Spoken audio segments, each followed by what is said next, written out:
Hola, bienvenidos a También Opinamos. Y el populismo no es cualquier persona que sea crítica. En este país no hacemos las cosas para que pasen. Es educación, es leyes, es política, y estos movimientos, estas marchas no están a favor de eso.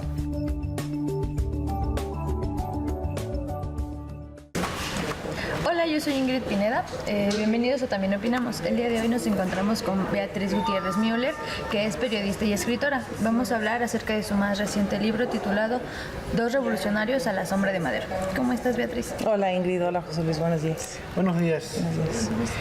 Bueno, pues ya como dijo Ingrid, ¿no? Vamos a conversar sobre su más reciente libro y sin duda, pues al ojearlo, al verlo, surgen muchas preguntas, pero yo creo que la principal para arrancar sería, pues, ¿cómo surgió la inquietud de escribirlo, del tema? ¿Qué fue lo que prendió para hacerlo?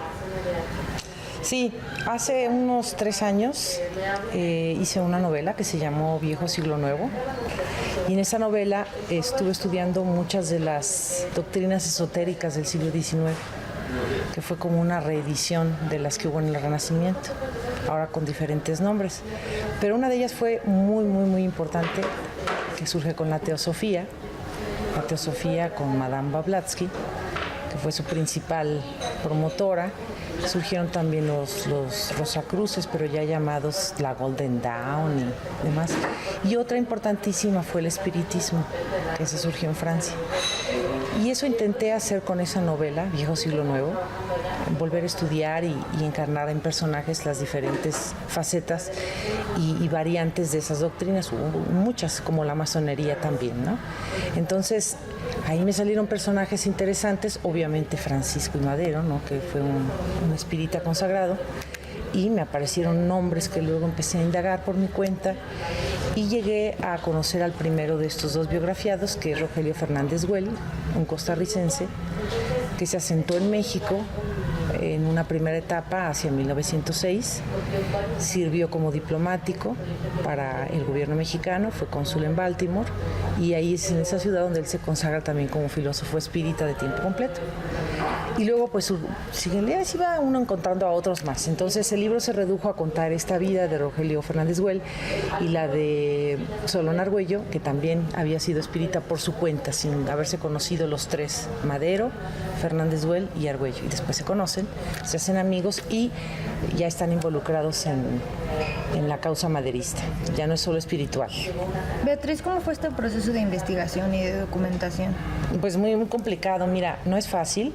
Los archivos están vacíos, los materiales te los prestan a cuentagotas o están mutilados, perdidos. Los policías que cuidan las galerías, por ejemplo, del Archivo General de la Nación, son peores que la Gestapo. No fue un proceso fácil porque hay mucha burocracia. Eso sí lo quiero denunciar. La segunda, no fue fácil porque los archivos no están cerca. Y eso implica, en esta Ciudad de México, pues el que vive aquí lo sabe, es casi una manda, ¿no? Algunos otros archivos no están en la ciudad, pero la Ciudad de México me ayudó mucho. Hay mucho que trabajar aquí, hemerotecas también.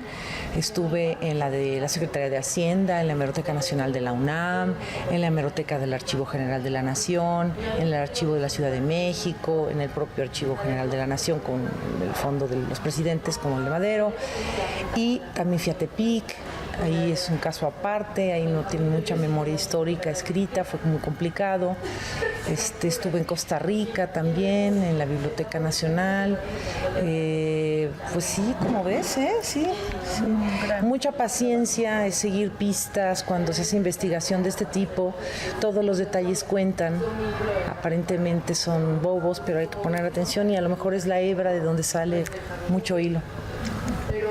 ¿Cómo cuánto tiempo le habrá llevado a hacer todo ese libro? Pues mira, yo soy medio rata de biblioteca, o si no es que por ahí que soy la rata de la biblioteca. Entonces, a 100 horas no sé decirte, pero sí estuve yendo en promedio unas 2 o 3 veces por semana a estos lugares durante 1 año y medio.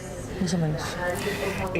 Ahorita nos ha dicho que la burocracia fue un Sí, factor obstáculo. Un obstáculo. Un obstáculo. Pero, ¿usted vería algún otro reto en toda esta investigación en el libro? Claro, es la interpretación. Tú tienes datos, vas acumulando muchos datos y lo importante al final es cómo los interpretas. Y yo creo que una tesis, o más bien una hipótesis que quise plantear a propósito de estos dos centroamericanos es plantearse el papel de la intelectualidad en tiempos de Francisco y Madero, ¿no? Entonces, ahí paso revista a quienes entonces eran las cabezas supuestamente más pensantes para descubrir lo que yo ya hipotéticamente había planteado, pues que la mayoría fueron muy acomodaticios, ¿no? Se mantuvieron así como testigos oculares en el mejor de los casos, y si no es que trabajando en contra, sin apreciar, pues yo creo que la gesta por lo menos revolucionaria y heroica de tratar de instaurar en México un régimen democrático. Y de un zarpazo, terminó la idea, el régimen de Victoriano Huerta canceló esa posibilidad para México para muchos años y décadas con la anuencia de la intelectualidad, ¿no? Él termina con eso. Sí, se quedaron los mismos de siempre a avalar, incluso a aplaudir, ¿no? Decía José Juan Tablada, qué pena, que cuando Victoriano Huerta se presentó en un cóctel ahí que les ofrecía a los intelectuales, su figura transpiraba honor y gloria, una cosa así ya ridícula, ¿no? Pues un asesino, ¿no? Un asesino y de la democracia, ¿no? ¿Cómo Beatriz, poder decir eso? En este libro nos hablas de la historia de dos latinoamericanos. ¿Podrías decirnos cuáles fueron lo que motivó a estos latinoamericanos a involucrarse en una situación política en México? Sí. En el 19 había mucho en América Latina un sentimiento liberal, esa es una condición fundamental. Había mucho liberalismo, había mucho panamericanismo, incluso Centroamérica buscó en algún momento unificarse, ¿no? Las repúblicas de Centroamérica hicieron una sola, ese proyecto no terminó consolidado, y había esto que se llama panamericanismo o hispanoamericanismo, pero también al mismo tiempo había una necesidad de ser internacionalistas, de que cuando tienes una buena causa por la cual luchar, no importa en dónde la estás cultivando o en la cual estás abonando. Y no solo en estos dos centroamericanos, recuerden a Rubén Darío, bueno, por supuesto a José Martí, ¿no? José Martí es el pionero en este internacionalismo, ¿no? Y hubo muchos, Darío es otro muy buen ejemplo, ¿no? Lugones, hay varios intelectuales, ¿no?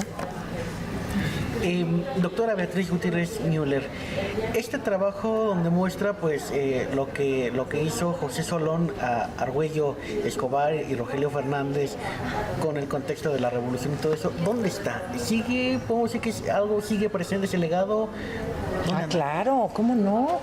Imagínate el panamericanismo, ¿cómo no lo vamos a defender? El liberalismo, ¿cómo no lo vamos a defender? El Estado laico, claro que lo vamos a defender, por lo menos yo.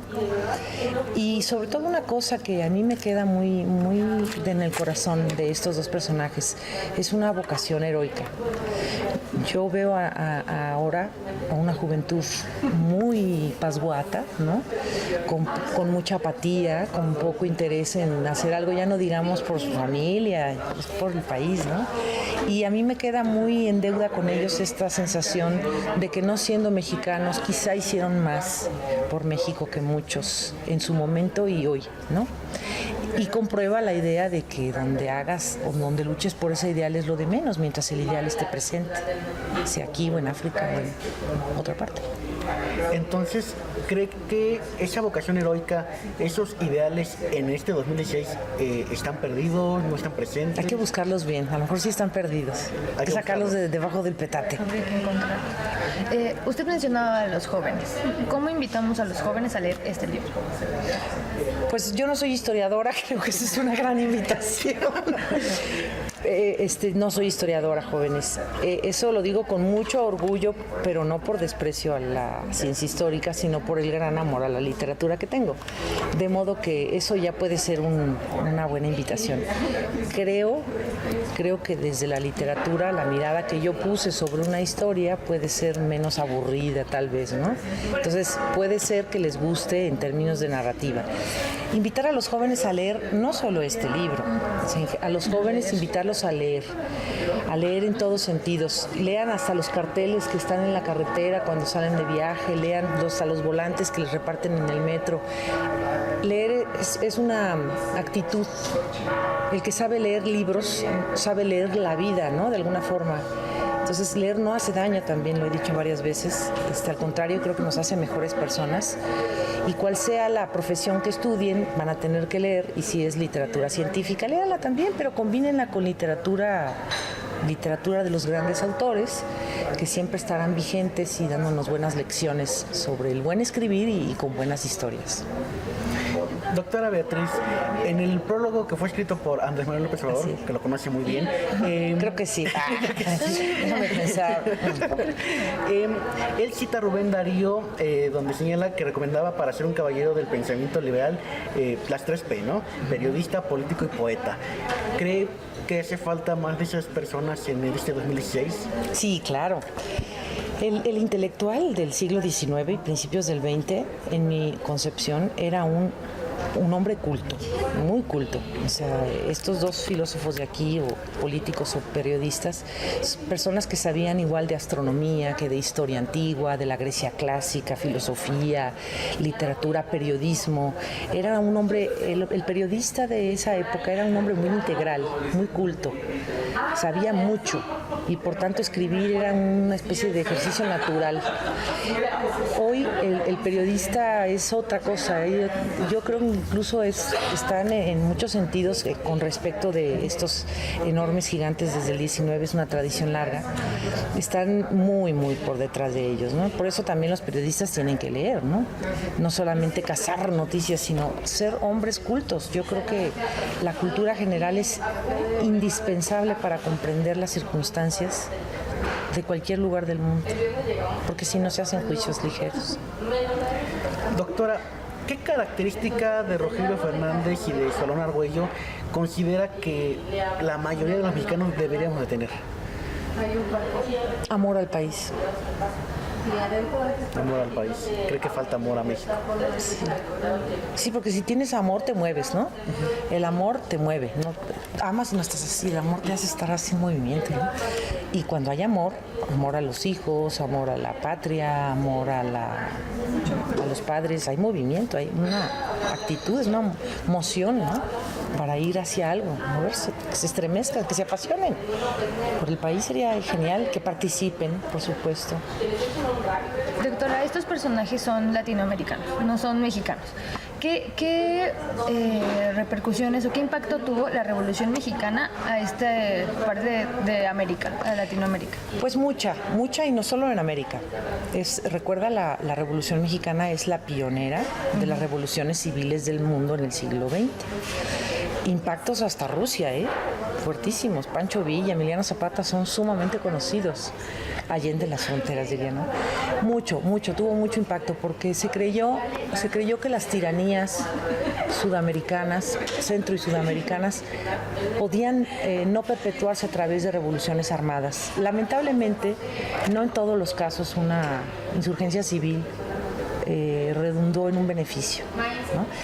Particularmente Nicaragua, por ejemplo, de donde es uno de ellos, El Salvador, la propia Honduras, son naciones que mezclaron una necesidad de insurgencia civil, pero con muchos intereses también metidos por parte de otros países del mismo entorno, centro o sudamericano, y de Estados Unidos, ¿no? Honduras fue un país, por ejemplo, lamentablemente ocupado durante décadas por Estados Unidos, y allí yo creo que la insurgencia civil, que no fue así muy sólida, logró meterse en ese redil también de vivir del poder, de un poder ajeno, extranjero, por decirlo así. Entonces, la Revolución Mexicana por lo menos se institucionalizó y no ha vuelto a haber otra realmente de importancia, así masiva como aquella, ¿no?, de 1910. Y también ha tenido sus consecuencias negativas, ¿no? Entonces, todo es según también el cristal con que lo mires. Pero es la primera insurgencia del siglo XX y desde luego, por supuesto que influyó mucho, mucho en todo el continente. Muchísimo. Doctora, en el libro cita una frase de José Solón donde dice: los asesinos no pueden ser gobernantes de un pueblo honrado. ¿Cómo poner esta frase en estos gobiernos contemporáneos, ya no de México, sino del mundo, y parafraseándolo con corruptos o con... no sé. Sí, bueno. La frase la decía hablando de Huerta, ¿no? Victoriano Huerta sería el asesino, y él decía que el pueblo mexicano no debía ser gobernado por asesinos. Y bueno, no se ha cumplido, ¿no? Realmente hay muchos pueblos que han sido gobernados por asesinos y por corruptos. El asunto es cuáles son los límites que un pueblo fija para sus gobiernos, ¿no? Una máxima que se dice mucho y tiene su parte de verdad es que cada pueblo tiene el gobierno que se merece. Entonces, el problema no es del gobernante, si es asesino, si es corrupto, si es muy buena persona, si es santo. El problema es qué pueblo aguanta tener a esas gentes ahí, ¿no? Y por gentes está bien usado, es un adverbio locativo. Así se dice aquí en México, las gentes. Más bien la pregunta no es si nosotros nos merecemos, si ese gobernante nos merece a nosotros, más bien si nosotros realmente nos merecemos tener a ese gobernante, ¿no? Esa es la pregunta. Y si no quieres a ese gobernante, hay vías para cambiarlo y tener otro tipo de gobernante. Ahora, si las elecciones son para simular que hay cambios, pues tampoco entonces hay mucho que decir, ¿no? A la gente entonces le gusta la mala vida, o le gusta que le roben su dinero público, o que lo embauquen, o que no le cumplan el hospital que le prometieron. Hay que cuestionarse eso. ¿Hasta dónde es verdad lo máximo? Doctora, ya para ir aterrizando esta conversación, bueno, este libro habla de como bien dice, que estos personajes pues deberían de ser conocidísimos por México, ojalá, ¿no? Ojalá que fuera cosa que en los libros de texto gratuito no vienen. ¿Qué invitación hacer en torno a este pedazo de la historia que no se conoce y que ahorita pues está plasmado en un libro, y que, como decía un poco con la pregunta que había hecho, bueno, pues ahora está al alcance de todos? La historia nos hace reflexionar, y yo creo que el que se acerque a cualquier libro de historia con ganas de encontrar lecciones, las va a encontrar. Puede ser esa una forma buena de acercarse a esta etapa de la vida. La Revolución Mexicana siempre tiene que estarse estudiando para poderla evitar. Sí, no se trata de que hay que tener revoluciones, ¿eh? Mi humilde opinión no es hacer apología de las revoluciones, pero surgieron o se llevaron a efecto por razones fundamentadas o no fundamentadas, no lo vamos a discutir ahora, pero fueron ciertas y murió mucha gente. Entonces, cuando las revoluciones se vuelven letra muerta, hay que volver a pensar qué nos enseñaron en ese momento para el día de hoy. En el caso de la Armada, ¿no? La Revolución Armada, pero... Sí, de la Revolución Armada estoy hablando. De alguna otra manera, ellos también hicieron como una revolución... espiritual, ¿no? Espiritual, ¿no? Entonces, y literaria también, sí. Entonces, también esa revolución hay que apostarle en lugar de la Armada. La palabra revolución es complicada, es muy complicada. Nos remite a cosas, ¿no? Pero vamos a llamarle transformación. Transformación. La transformación es inevitable. Más tarde o más temprano, a una persona, a una familia, a una ciudad le pilla la historia. Eso es así. Y tienes que estar preparado para cuando eso ocurra. Puedes incluso empezarla tú, o solamente ser parte de la cauda que arrastra esa transformación. Pero creo que son necesarias las transformaciones. Son inevitables, para decirlo filosóficamente. Lo que está en movimiento no se puede parar, es como el sol. Es inevitable que anochezca, es inevitable que amanezca. La pregunta sería, ¿tú quieres ver el amanecer y ser solo testigo del anochecer? ¿O quieres participar en la transformación, moverte como el sol, ¿no? ¿Qué quieres? ¿Qué quieren los jóvenes hoy? Y yo creo que hay que moverse. ¿En qué sentido? En el que te dicte tu conciencia. Te puedes mover para arriba, para abajo, a la derecha, a la izquierda, hacia atrás, hacia adelante. Pero no creo que se deba permanecer inmóvil, porque la inmovilidad no existe, además. Digo, dicho sea de paso, ¿cuántos movimientos llevo ya en esta entrevista? Oh, un montón. Yo creo que el libro invita a eso, y yo quiero agregar que con ese libro pago una deuda a Madero. Madero fue un personaje extraordinario, y la revolución o los gobiernos revolucionarios lo menospreciaron un poquito o mucho por la cuestión de ser un hacendado, que supuestamente no cumplió con lo que había prometido. Hay que volver a estudiarlo para ver que eso no es cierto. Y yo de esa parte de la revolución, la maderista, yo quiero recuperar la democracia. Mire, la democracia hoy puede sonar medio fresa, y hoy cualquiera dice, yo soy demócrata, claro, ¿cómo no voy a ser? Pero Madero hace 100 años diciendo eso, estaba loquito, ¿sí? Es la época de las tiranías, de los imperios, de los reyes, y Madero está proponiendo que el pueblo decida por su gobernante. Es un principio que hoy todo el mundo defiende, pero en aquel tiempo decirlo era de una cabeza dislocada, ¿sí? Ese es un gran mérito de Madero, y por lo mismo los gobiernos revolucionarios, creo, menospreciaron el gran aporte a la democracia mexicana que tuvo Madero, y por eso el sistema priista, ¿no? O revolucionario, pues revolucionario, le dio énfasis a otras cosas. No está mal. México no es el mismo que antes de la revolución. Le dieron mucha importancia al bienestar social, a la seguridad pública, pero la democracia siguió siendo un pendiente. Entonces, me gustaría mucho que a la par de la valoración de dos centroamericanos valiosos, se volviera a valorar ese momento. Yo le llamo como una luz en la historia de México. Cortita, porque a Madero se lo echaron en 15 meses. Es una luz muy bonita en la historia de México, por lo menos de su vida democrática, la única que ha tenido. Cuando usted habla nos da ganas de seguirle preguntando, pero para ir aterrizando, sí, para allá. Porque sabemos que anda ocupada. Esa democracia que defendía Madero, a la democracia que a veces defendemos, ¿ha cambiado? Es que no hay democracia en México, no hay. Hay una simulación democrática. Mira, en México todavía nos estamos peleando por contar los votos. Todavía no nos hemos puesto de acuerdo quién los cuenta, cómo los cuenta, si los cuenta bien, si los cuenta mal. En México las boletas todavía las custodian los militares, desde el taller gráfico de la Nación hasta acá, los centros distritales, y de ahí a las casas de los presidentes de casilla para llevarlas a... La credencial de elector, con todas las cláusulas de seguridad que tiene, y que además es carísima, ¿sí? Se puede falsificar. Luego votan aquí los muertos, ¿sí? Hay carrusel, ratón loco, todas las prácticas siguen existiendo. No hay democracia. No hay. Yo no la veo, por ningún lado. Existe una simulación de que hay unas instituciones democráticas, pero todos sabemos que el Instituto Nacional Electoral es el reparto de cuotas de partidos. Todos sabemos que el Tribunal Electoral del Poder Judicial es el reparto de magistrados por cuota de partido. Yo no estoy en contra de que cada quien tenga su corazoncito en un partido o con una persona. A mí me parece incluso necesario, pero a la hora de juzgar o a la hora de organizar, ese corazoncito está en la mesa, no hay. Mira, apenas supe de la anulación de una candidatura ganada por Morena en Zacatecas, y los argumentos eran ridículos.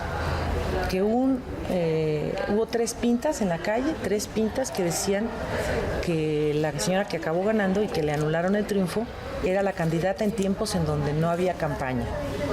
3, así como lo estás oyendo, 3 pintitas en la calle, y una conferencia de prensa del presidente estatal de ese partido diciendo que la señora que ganó, la que ganó en la capital de Zacatecas, era la candidata cuando todavía no eran los tiempos de campaña. Por Dios. Ay, por Dios, o sea, eso, yo voy aquí a Puebla por la carretera y veo las pintas de todos estos que quieren ser candidatos y no les anula ninguna elección. Yo eso cuestiono.